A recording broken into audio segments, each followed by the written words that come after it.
vamos começar direto ao ponto. Inicia-se aqui uma análise visual abrangente sobre o Código Tributário Nacional e a Lei de Execução Fiscal. Nossa ideia é fazer uma jornada fascinante que acompanha a vida inteira de uma obrigação tributária. A gente vai ver desde o exato momento em que o poder de tributar do Estado nasce lá na Constituição até o campo de batalha final no Judiciário. Para quem atua ou pretende atuar na área jurídica, compreender essa estrutura não é só teoria, não. É literalmente a ferramenta de trabalho do dia a dia. Então, vamos mergulhar nisso. Olha só que interessante a precisão matemática da lei. Esta aqui é a definição exata do artigo 3º do Código Tributário Nacional, o famoso CTN. Note que o tributo é compulsório, ou seja, é obrigatório, a gente não escolhe pagar. Tem que ser em moeda, mas a parte mais vital aqui, e que muita gente confunde, é não constitua sanção de ato ilícito, ou seja, tributo não é multa. Se alguém comete uma infração no trânsito, paga uma multa. O tributo, por outro lado, é uma cobrança lícita, estritamente baseada e instituída em lei. É basicamente como o Estado se financia de uma forma legal e estruturada. Para organizar a nossa exploração, o roteiro de hoje tem 4 passos rápidos. 1. Sistema e limitações. 2. Espécies tributárias. 3. O ciclo do crédito. E 4. Processo judicial tributário. Indo para a nossa primeira parada, o sistema tributário e as limitações, a concepção e as fronteiras do poder de tributar. Bom, o Estado precisa de recursos para funcionar, certo? Por isso ele tem o poder de tributar. Mas calma lá, esse poder não é um cheque em branco. Ele é totalmente contido, enjaulado por barreiras bem rígidas, criadas justamente para proteger o cidadão. O princípio da legalidade, por exemplo, dita que União, Estados e municípios não podem simplesmente inventar ou aumentar um tributo da noite para o dia sem uma lei formal. A gente tem também um verdadeiro escudo temporal, a irretroatividade e a anterioridade. Elas impedem a cobrança no mesmo ano em que a lei foi criada e a regra 90º ainda exige uma espera mínima de 90 dias. E claro, a liberdade de tráfego, garantindo que o país não vire um monte de pedágios tributários impedindo o livre movimento de bens e pessoas. Outra camada de proteção brilhante que temos são as imunidades. O artigo 9º do CTN proíbe expressamente a cobrança de impostos sobre certas entidades. Existe a chamada imunidade recíproca, onde a União, os estados e os municípios não podem cobrar impostos sobre o patrimônio uns dos outros.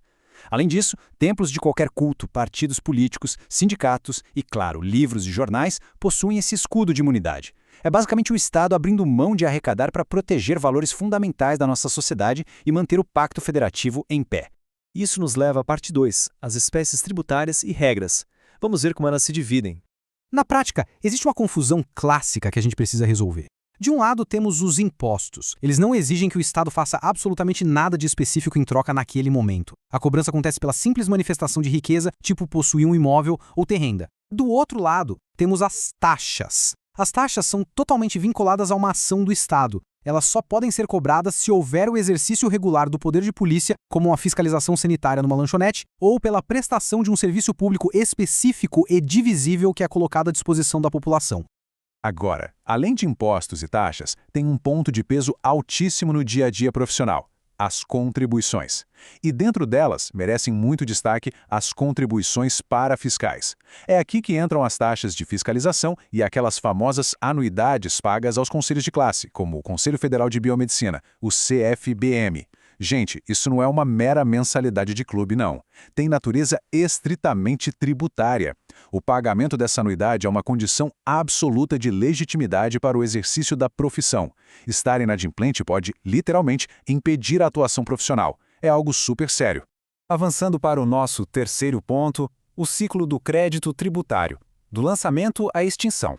Como é que a lei sai do papel e vira uma dívida concreta? Bom, tudo começa no mundo real, com o chamado fato gerador. Alguém prestou um serviço, comprou um carro, enfim. Mas a obrigação só ganha contornos exigíveis de verdade com o segundo passo, o lançamento. O lançamento é aquele ato administrativo que verifica que o fato ocorreu, faz as contas de quanto é devido e aponta quem tem que pagar. É a faísca que formaliza e constitui o crédito tributário. Porque sem o lançamento, o Estado tem só um direito abstrato flutuando por aí, mas não pode cobrar um centavo.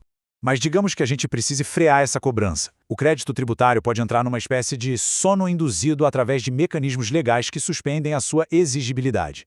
A moratória, por exemplo, que é basicamente uma extensão do prazo para pagar, o depósito do montante integral, que é quando se guarda o dinheiro em juízo enquanto a dívida é discutida, os recursos na própria via administrativa ou até mesmo uma ordem direta de um juiz como uma medida liminar. Nessas situações, a dívida ainda está lá, ela existe, mas o Estado fica de mãos atadas, temporariamente proibido de cobrar. Eventualmente, todo ciclo tem um fim, né? A forma mais óbvia e natural de extinguir o crédito é o pagamento. Mas e se o Estado simplesmente esquecer de cobrar?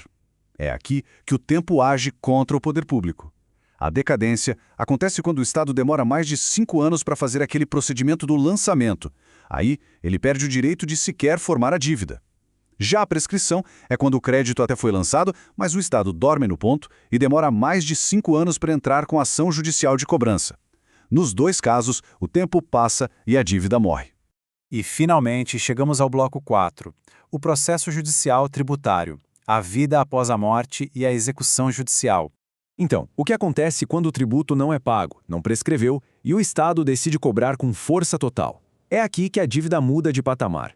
Depois de esgotar todas as chances amigáveis, o crédito vai parar na dívida ativa da Fazenda Pública.